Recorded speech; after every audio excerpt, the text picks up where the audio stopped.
Hati ibu mana yang tak teriris ketika anak kandungnya sendiri menjadi korban bullying warganet. Stefany Putri yang merupakan putri dari penyanyi masyhur Titi DJ itu mendapat body shaming dari warganet. Mereka sama sekali tak pernah berkomentar ihwal kesuksesan karir Stefany di luar negeri. Mereka justru sibuk mengomentari tubuh Stefany yang terlihat lebih berisi. Lantas apa tanggapan Titi DJ selaku orang tua mendengar anaknya mendapatkan body shaming dari warganet? Benarkah ia sempat meradang dan bahkan bakal memperkarakan hal tersebut? Ya memang sih, karena kita sekarang kan zamannya sosmed tuh semua orang bisa berkasih komentar apa aja gitu ya. Yang bahkan kadang-kadang ada yang tidak tahan mentalnya langsung kok gitu sih gitu. Tapi untungnya gitu Stefany menanggapi itu juga dengan lucu gitu, dengan hey babe, masa nggak suka sih dengan badan gemoy kayak gini gitu kan, lucu kan. Nah, buat saya ibunya selama dia masih happy gitu ya, saya sih bukan satu hal masalah besar gitu. Memang ada pertanyaan, kamu ada pengaruh ke kegiatan kamu sehari-hari nggak? Enggak, aku tetap bisa main voli pantai, bisa tetap cuman ya memang aku merasa bahwa ini bukan satu hal yang jadi penampilan jadi gemuk itu bukan satu hal yang menyita perhatianku, dia bilang. Justru bagaimana aku bisa tetap bekerja dengan happy, bisa tetap bikin lagu, bisa tetap melakukan aktivitas sehari-hari dengan oke, selama aku tidak terhalangi dengan berat badanku, aku sih nggak apa-apa, dia bilang gitu. Dan aku support pendapat dia seperti itu gitu. Meski anaknya mendapat body shaming, Titi sepertinya santai pun dengan Stefany. Bahkan olok-olokan warganet itu dianggap angin lalu. Lantas benarkah meski tampak santai dan seolah tak peduli dengan komentar miring warganet, Titi DJ tetap memberi tips untuk Stefany yang berada di luar negeri untuk selalu hidup sehat dan menjaga pola makan? Memang terus terang sebagai seorang ibu ada kekhawatiran, itu pastikannya gimana ya anakku di sana ya, makanannya. Paling upaya maksimal yang saya lakukan adalah kurangi gula, kayak hal-hal semacam itulah. Kamu nggak harus kurus kok, tapi ada sekarang kan gula tuh kan lebih kejam daripada fat, ya kan? Ya, jadi kurangi gula, karbo juga kalau bisa kurangi. Kalau bisa makan buah juga hindari, jangan terlalu manis. Itu yang saya bisa lakukan. Masukan-masukan seperti itu yang bisa saya lakukan gitu. Tapi selebihnya sih itu terserah anak saya gitu. Paling nggak saya sih nggak terlalu, kalau saya soalnya tidak terlalu memusingkan komentar-komentar yang seperti itu gitu. Buat saya kan komentar seperti itu buat saya tuh cuma 1 atau 2 atau 3 gitu dibanding ribuan komentar yang bagus gitu kan. Buat apa kita harus memikirkan hal itu atau membuat kita terganggu aktivitasnya gara-gara komentar yang seperti itu.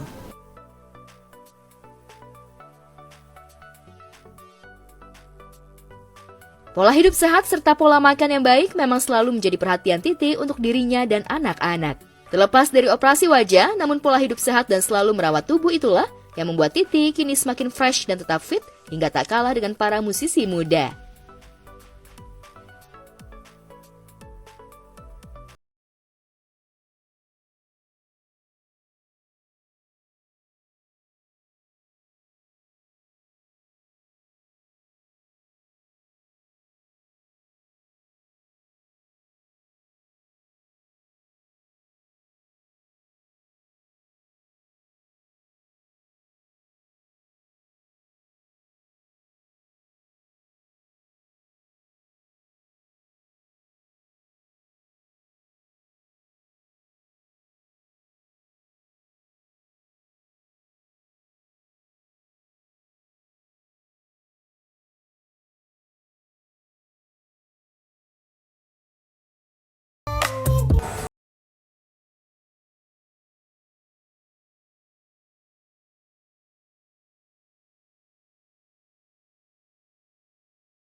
Rekaman CCTV di sebuah swalayan di Padang, Sumatera Barat memperlihatkan sekawanan pengutil alias pencuri memasukkan beberapa makanan ke dalam pakaiannya. Dalam rekaman tersebut mereka berpura-pura membeli dengan mengambil barang-barang belanjaan ke keranjang. Namun mereka tampak mencari tempat sepi untuk memasukkan barang-barang tersebut ke dalam pakaiannya dan kabur.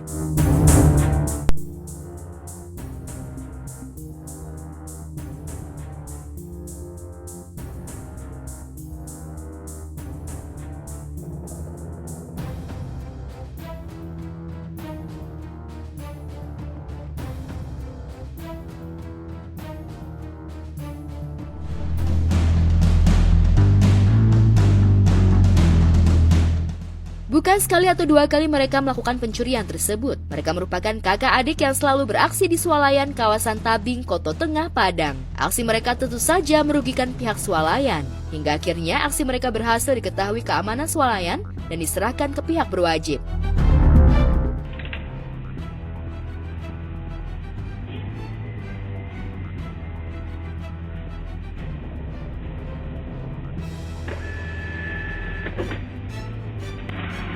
Kamu, gimana Bang Jek, apa itu tadi?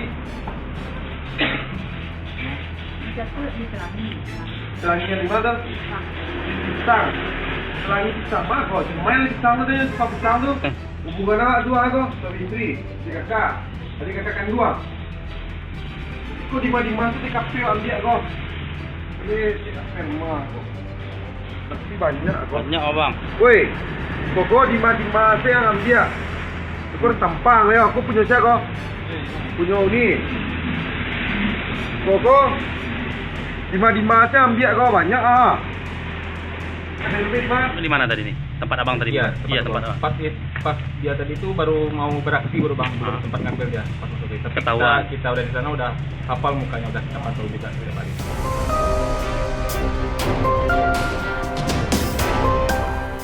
Luar biasa hebatnya pencuri kakak beradik ini. Ia sudah 30-an kali mengutil di swalayan hingga akhirnya tertangkap tangan. Lantas benarkah barang-barang hasil mengutilnya ia jual eceran dengan harga murah? Dan benarkah dalam sehari pelaku bisa meraup keuntungan hampir 1 juta rupiah?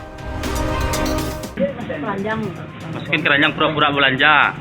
Terus Bang mau. dikasih ke abangnya. Ini kakaknya. Berapa satu hari dapat uang? Ya berapa? Sekali ngambil berapa?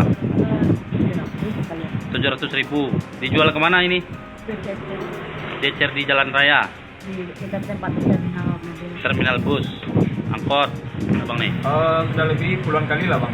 Udah puluhan kali. Nah kerugian pun memang udah mencapai lebih lah 10 juta ke atas lah bang. Udah 10 juta ke atas. Cara dia ngambil caranya gimana nih? Biasanya itu yang pertama itu yang cewek ini pakai pura-pura tidak belanja aja bang. Nah, jadi masukin lah keranjangnya, tutuplah sama barang-barang yang lainnya. Nah jadi masuklah yang cowok ini ke selangkangannya. Nah, nanti keluar ada satu bang. Nanti dia tunggu di luar pakai motor.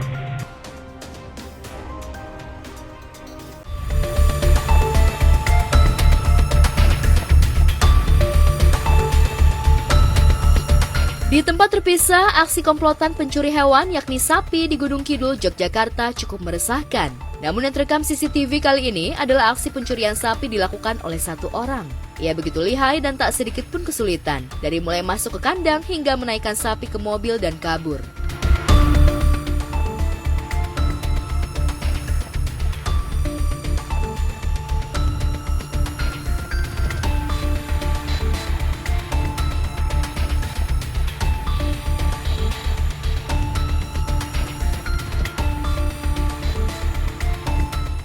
Dilakukan sendiri. Jadi dilakukan sendiri pelaku ini, karena pelaku ini memang dia berprofesi sebagai belantik sapi. Jadi dia lihai dalam membawa sapi, menaikkan dan menurunkan di atas kendaraan dan dibawa ke kendaraan.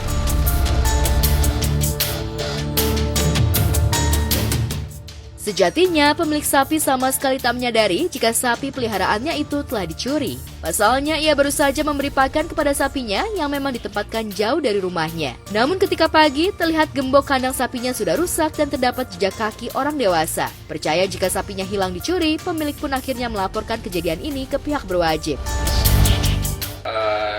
Di Polsek Tanjung Sari, tepatnya di alas suatu belah Magang ada kejadian pencurian hewan ternak yaitu berupa sapi, yaitu terjadi pada hari Jumat tanggal 19 Januari 2024. Nah, ini diketahui oleh korban itu hari Sabtunya jam 7 pagi pada saat akan memberi makan sapi itu tidak ada. Dan ini sapi ini diletakkan di ladang jauh dari pemukiman sekitar 1 km. Nah, pada saat itu tidak ada sapinya pada saat mau dikasih makan, kemudian memberitahukan ke keluarga, kemudian melaporkan ke Polsek Tanjung Sari.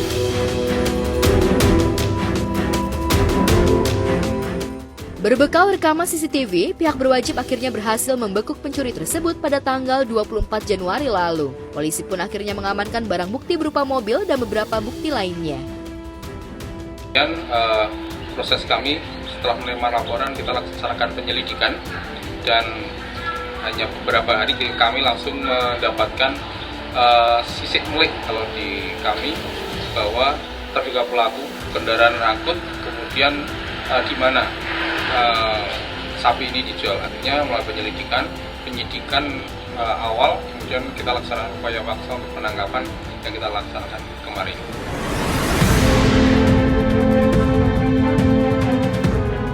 Namun sayang, sapi yang dicurinya tak bisa diselamatkan lantaran telah dijual oleh pencuri dengan harga 12 juta rupiah, sedangkan harga asli sapi senilai 17 juta rupiah.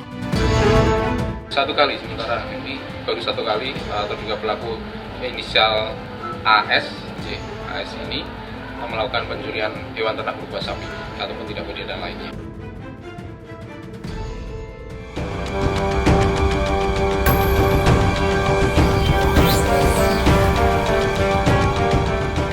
Di tempat terpisah, kasus dugaan kepemilikan senjata api ilegal Dito masih terus bergulir. Bahkan kabarnya Nindi ikut terseret dalam pusara kasus yang dialami Dito. Lantas seperti apa tanggapan Nindi ihwal dirinya terseret dalam kasus sang kekasih? Udah ya? Sip, thank you ya. Iya, gitulah. Pokoknya dijalanin aja lah. Pokoknya dinikmatin aja kan. Poinnya kan bukan untuk itu, karena itu memang karena udah terekspos aja jadinya jadi dikonsumsi lagi kan. Jadi sebenarnya kemarin-kemarin juga kalau punya pacar juga nggak kepengen diekspos gitu. Jadi sehingganya sekarang jadi kayak keribetan sendiri, putus diomongin, nggak putus juga diomongin gitu. Jadi males aku yang kayak gitu-gitu. Iya, jadi udahlah dijalanin aja. Pokoknya ya doa yang baik-baik aja.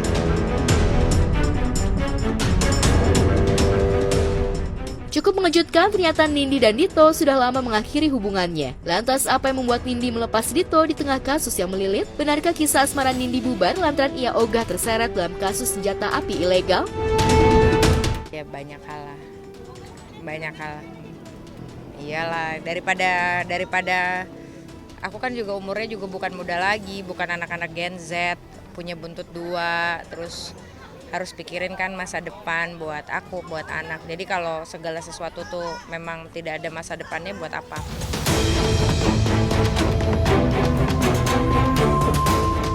Putusnya Nindi dan Dito mengingatkan kita pada saat Nindi menggugat cerai Askara ketika mantan suaminya terlilit masalah narkoba, senpi ilegal, dan KDRT. Nindi seperti tak ingin jika orang terdekatnya terjelembab dalam masalah hukum. Lantas apa alasan Nindi hingga akhirnya memilih putus dengan Dito, padahal anak-anaknya sudah dekat dengan Dito? Ya biasa aja secukupnya aja. Deket sih deket, perhatian, terus main ya main, jalan ya jalan.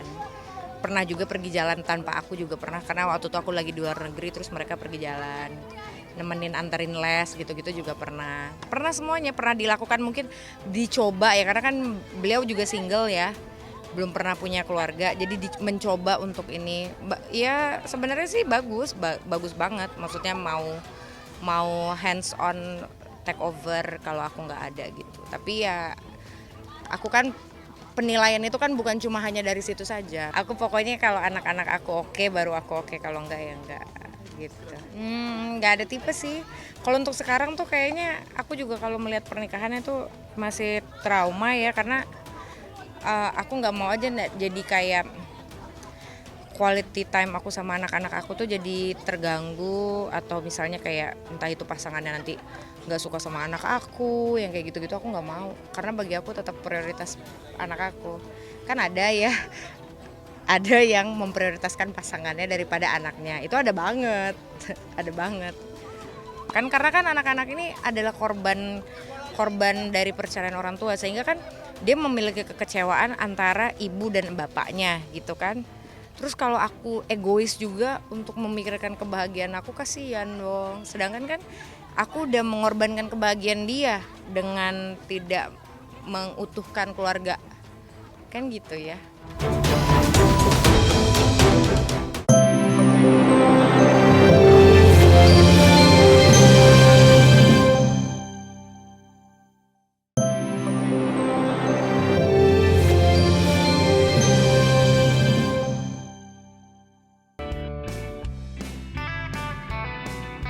Jika Kiki tengah bahagia memupuk kebersamaan dengan suami dan putri tercintanya di luar negeri, Billy Syahputra lebih memilih untuk menikmati odong-odong sambil keliling ke warga-warga. Namun yang menarik, sempat dikabarkan tak memiliki tambatan hati, namun saat numpak odong-odong, Billy ditemani oleh seorang wanita yang tak asing di media sosial. Ya, wanita itu merupakan selebtok Chandrika Chika. Chika tampak setia mendampingi Billy kala membagikan brosur ke warga yang melintas.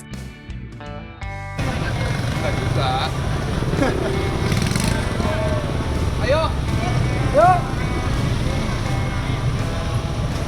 Excellency, bebek makan, bebek langsung dari kandang sudah hadir buat kalian semua. Murah meriah, harganya murah meriah, makanannya luar biasa. Pokoknya buat warga Excellency, makan bebek langsung dari kandang. Kita bagi-bagi voucher nih buat orang yang sudah dapat voucher, silakan langsung datang ke. Jadi kita bagi-bagi voucher buat orang-orang yang mau makan di kandang. Vouchernya 25.000. Mau voucher 25.000 nggak, Bu? Nih, nanti jangan lupa makan kandang. Voucher 25.000. Iya, mana lagi? Mana lagi? Kita. Nah, halo Ibu. Bu nih Bu, jangan lupa makan voucher 25.000. Ya, kita bagi-bagi Bu, bagi-bagi Bu. Jangan lupa bisa makan gratis, harganya murah meriah, mau Bang? Nih voucher 25.000. Bu. Nih. Kasih tiga. Kasih yang belum dapat. Apa yang belum dapat? Kasih. Siapa nih yang mau dapat? Itu tuh rame di situ. Nah, itu lagi mau pilih. Wah, jangan. Karena perjalanan jauh pemirsa, perut udah kelaparan. Bener, makanya kita beli risol di pinggir jalan dah. Kita nikmatin. Bismillah.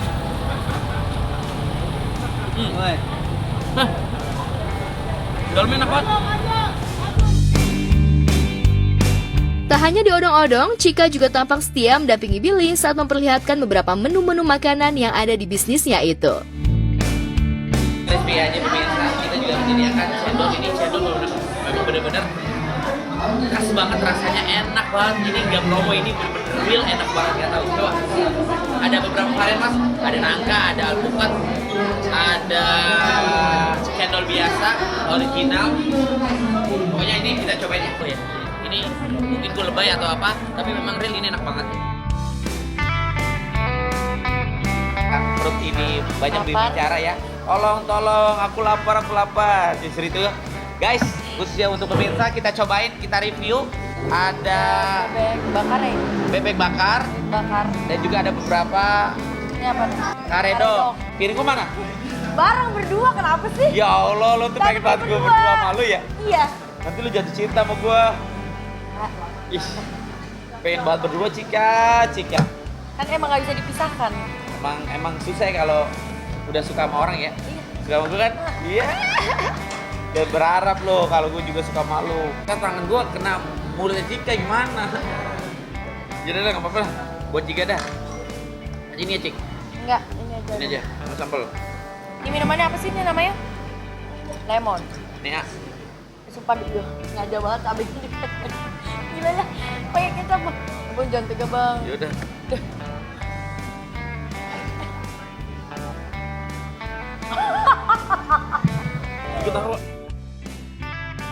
Lantas benarkah Billy tengah menjalin kasih dengan Chika?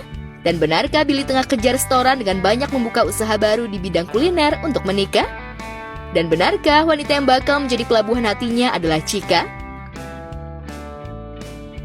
Kalau Cika itu mah adek gua masih kecil lah. Masih jauh lah pemikirannya untuk dia serius dan lain-lain. Kalau gua kan ya bahasanya udah lumayan berumur. Jadi memang gue pengen cari yang memang ya seumuran atau memang di atas gue, yang benar-benar matang lah, nggak pemikiran tuh nggak kayak anak-anak atau memang yang bukan main-main lagi loh. Kalau ngomongin masalah jodoh nih, balik lagi lah, gue mah selalu menyerahkan itu semua sama Allah. Jodoh, rezeki, maut Allah yang sudah ngatur. Jadi sebelum ini, kalau bahasanya nih, sebelum kita dilahirkan di bumi ini, masih di perut di bahasanya nih, 5.000 berapa ribu tahun nih bahasa gitu, udah dicatat tuh jodoh gue ntar siapa ya gitu, ya kan? Rezeki gue kapan datangnya tuh, gitu. Jadi meninggal gue kapan tuh, bahasanya seperti itu. Jadi gue tinggal terima aja apa yang sudah dikasih sama Allah. Gue juga tipe orang yang bukan gue tuh pengen tahun ini, gue tuh pengen ini, gue tuh nggak kayak gitu. Gue tuh ngalir aja. Kalau bahasa Inggrisnya go with the flow ya, apa sih? Itulah, go with the let it flow lah, seperti itu. Jadi kalau ngomongin masalah jodoh, nanti insya Allah kalau memang jodoh gue tuh wanita yang lagi nonton atau siapapun, ya akan datang sendiri. Di tempat terpisah, salah satu lakon dalam sinetron Tukang Bubur Pengen Naik Haji, Saka Syarif tampak begitu sibuk mempersiapkan barang-barang bawaannya ke lokasi syuting. Rutinitas harian itu memang selalu dilakukan Saka sebelum berangkat ke lokasi. Lantas barang apa saja yang dibawa Saka ketika di lokasi syuting? Halo pemirsa Gorspot, aku Saka Syarif. Di sini kalian harus ngikutin kegiatan aku sebelum berangkat syuting. Kalian pasti kepo kan aku bawa apa aja? Ikutin. Oke guys, ini adalah situasi di kamar aku. Kalian bisa lihat sendiri, kamarnya lumayan berantakan, but it's okay. Oke, hal yang biasa aku bawa ke lokasi syuting itu yang pertama tuh, ini tas serbaguna banget teman-teman. Kalian bisa lihat di sini aku bisa bawa kayak baju-baju syuting, baju-baju continuity. Kalian bisa lihat di sini untuk tempat alat makan, terus ada perobat-obatan juga, terus ada pouch make up dan beberapa opsi baju untuk nggak tahu nextnya bisa pakai untuk scene apa. Dan mungkin nanti aku pakai sepatu ini karena ini sepatu continuity aku, karena di sana aku berperan sebagai anak kampus guys. Hari ini sebenarnya simpel-simpel aja. Di sini aku pakai the sweater dan juga celana kargo dan sendal aja sih. Ya, aku orangnya simpel banget. Dan hal yang paling penting juga, aku selalu bawa tumbler minum. Dan juga aku bawa kipas dan kacamata. Ini kita masukin semua ke sini teman-teman. Simpel aja kan guys, nggak yang ribet-ribet gimana. Usai membereskan barang-barang dan dirasa masih memiliki waktu lebih sebelum ke lokasi, Saka bermain dengan kucing kesayangannya. Tentu saja, kucing menjadi teman mainnya di kala break syuting. Apalagi ia hanya sendiri di Jakarta, lantaran keluarga berada di Papua. Pemirsa, di sini aku punya majikan, namanya Ciko. Kenapa aku bilang majikan? Karena di sini aku sebagai babunya dia, teman-teman. Kalian bisa lihat sendiri. Hai Ciko. Ini Ciko, dia baru 9 bulan, guys. Dia yang menemani kegiatan aku selama di kosan. Waduh, nggak gitu juga sih, Kak. Ya, gitulah. Makanan juga pernah sih sesekali bawa. Jadi kayak, aduh, pupnya harus dibawa tisu basah. Kayak perlengkapannya lebih banyak dia daripada aku gitu loh. Ya, gitu. Oke, pemirsa, kali ini kalian bisa lihat outfit aku hari ini untuk menuju ke lokasi syuting Tukang Bubur Naik Haji. Ini outfit dan perlengkapan yang harus aku bawa saat di lokasi syuting nanti. Jadi kalian harus stay tune di video ini biar temani aku ke lokasi syuting sekarang juga ya. Bye-bye. Setelah puas bermain dengan kucing kesayangannya, barulah Saka bergegas menuju lokasi syuting sinetron Tukang Bubur Pengen Naik Haji di kawasan Depok, Jawa Barat. Dan setibanya di lokasi syuting, pria yang kerap mendapat hate comment dari warganet itu langsung bersiap-siap untuk tag scene. Kali ini aku udah sampai di base camp nih. Dan ini aku juga tadi udah ganti baju. Ini baju yang akan aku pakai saat nanti tag syuting sebagai anak kampus di Tukang Bubur Pengen Naik Haji. Di Tukang Bubur Pengen Naik Haji ini aku berperan sebagai Firman. Firman ini anak remaja orang kaya. Terus kalau dilihat-lihat pengen mempunyai Diana juga, menikung Samsul dari Diana kayaknya ya. Ya, tak mudah memang menjadi Saka yang hidup di perantauan seorang diri. Ditambah ia kerap mendapat stigma negatif dari warganet lantaran berasal dari timur. Namun kerja kerasnya berbuah hasil, ia bisa bermain dengan para pemain masyhur di sinetron yang kini ia lakoni. Lantas apa yang membuat Saka terpacu agar terus mengasah kemampuannya dalam berakting? Jujur awalnya iya, aku insecure parah karena aku terkendala di dulu kayak tone kulit aku, terus kayak aksen bicara aku, logat aku, terus dan aku juga belum terlalu kenal dengan dunia-dunia ini, cara bermainnya mereka bagaimana. Tapi seiring berjalannya waktu, aku bisa menyesuaikan, aku percaya diri lebih kayak oke, insecure aku jadikan itu motivasi, batu loncatan aku, masa yang lain bisa aku nggak bisa, kayak gitu aja sih. Aku sering banget sih, apalagi aku sebagai content creator sering banget dihujat, tapi hujatan mereka tuh aku anggap aja itu kayak masukan buat aku sendiri, biar aku ke depannya biar lebih baik lagi. But aku selalu happy dengan masukan-masukan orang, aku selalu terima masukan orang karena ya itu berarti tandanya mereka perhatian banget sama aku dan mereka sayang juga sama aku. Oke, sebelum aku dikasih peran sebagai Firman, di sini aku baca skripnya dulu kan. Aku baca skripnya, oh my god, ini karakter Firman akan dibawa ke ranah mana ya? Tapi setelah 1-2 episode aku kayak baca-baca lagi, oh ternyata si Firman ini anak orang kaya yang kayak tiba-tiba masuk dalam hubungan Samsul dan Diana. Dan semoga aku bisa memerankan itu dengan baik dan semoga penonton bisa suka dan senang dengan acting aku, tapi jangan kesal ya guys, memang karakternya kayak gitu, jadi kayak agak songong-songong sedikit.